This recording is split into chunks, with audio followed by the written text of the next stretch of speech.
जिसके घर में गाय नहीं होती थी वो अभागा माना जाता था, जिसके कर्म फूटे हुए हैं, जिसके यहाँ गाय नहीं है घर के खूंटे पर। तो गाय मनुष्य के साथ रहते रहते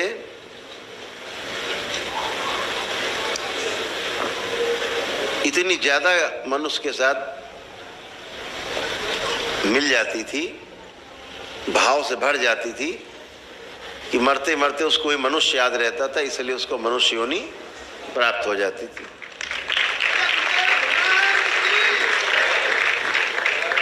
गाय को अक्सर मनुष्य योनि प्राप्त होती। एक बार हमने बाबा से पूछा कि आदमी का जन्म धरती पर, पहले आदमी का जन्म कैसे हुआ होगा?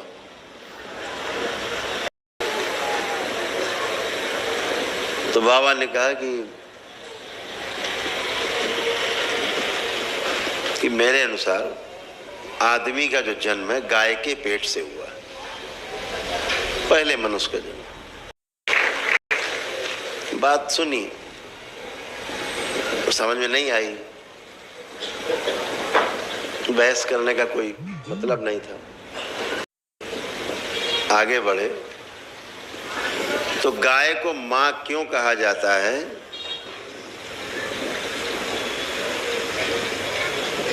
इसकी सूचना प्राप्त हुई, वैज्ञानिक तरीके से प्रमाण के रूप में प्राप्त हुई। गाय को मां क्यों कहा जाता है? ऐसा कोई जानवर नहीं जिसको मां कहते हो या पिता कहते हो। गाय को मां कहते, गंगा को मां कहते, तुलसी को मां कहते, धरती को मां कहते।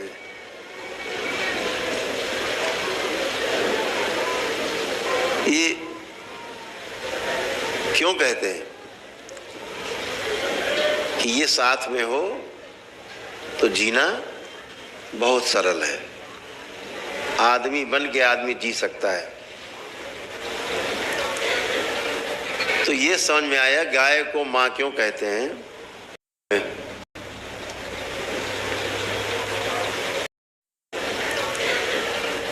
तो ये समझ में आया गाय को मां क्यों कहते हैं। मां के गर्भ में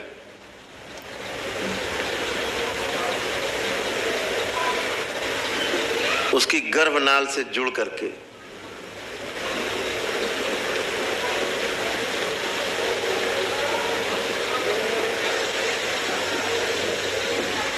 जिस जीवाणु के द्वारा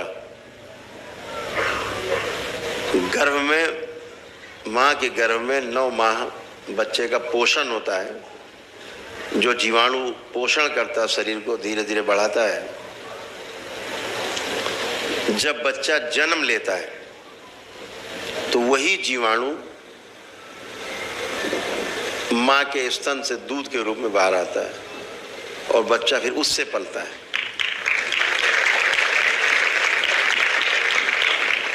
इसीलिए अपनी मां का दूध पी करके जो बच्चे बड़े होते हैं असली में मानो वो होते हैं। वो डिब्बा बंद पाउडर वाला डिब्बा बन जाता है। माँ का कहते हैं ना, माँ का दूध पिया तो आओ, अब बेचारे पिए नहीं। कैसे आए? कहने भाई हम तो डिब्बे के पिए थे।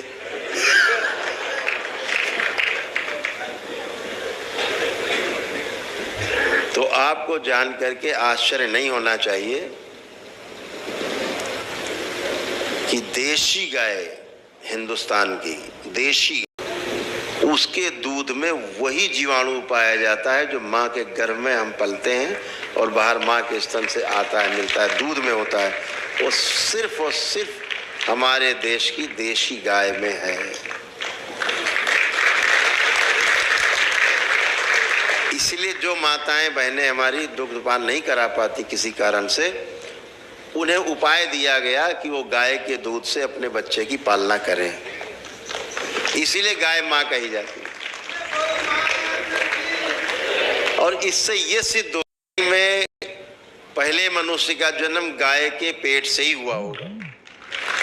वही पलने की व्यवस्था पूरी सृष्टि में ऐसा कोई जीव नहीं जिसमें वो जीवाणु पाया जाता हो जो हमारी माँ के गर्भ में था और उसके दूध में था और गाय के दूध में।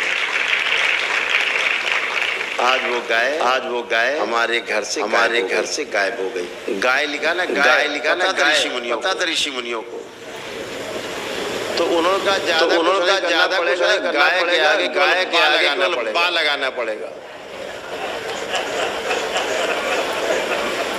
गायब तो गाय गायब हो गई। इतना सरल दे दिया तो गाय गायब हो गई। गाय गायब हो गई तो आप क्या हुआ, मनुष्य की मनुष्यता मर गई। जो माँ का दूध पीता रहता है जिंदगी भर, सोचो जो बच्चा साल भर तक 1.5 साल तक माँ का दूध पीता है, इतना बलिष्ठ होता है, और जिसको पूरे जीवन गाय का दूध पीने को मिले, अपनी माँ का दूध पीने को मिले, वो कैसा होगा। तो हम सब वंचित हो गए, कहाँ चले गए। अमूल दूध पीता है इंडिया। अब बच्चों को पढ़ाने जाते थे, पूछते थे दूध कहाँ से आता है, कहीं पराग डेयरी से। पराग डेयरी से तो उन्हें पता ही नहीं बेचारों को दूध कहाँ से आता है। वास्तविकता से दूर हो गए। पता है माँ बहुत ही पवित्र शब्द है।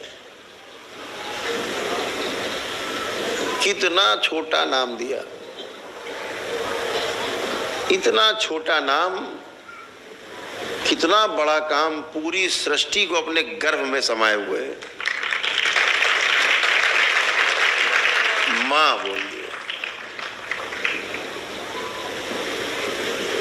जो निरंतर केवल शुभ ही सोचती रहती बच्चों का, ऐसे ही हमारी माँ है।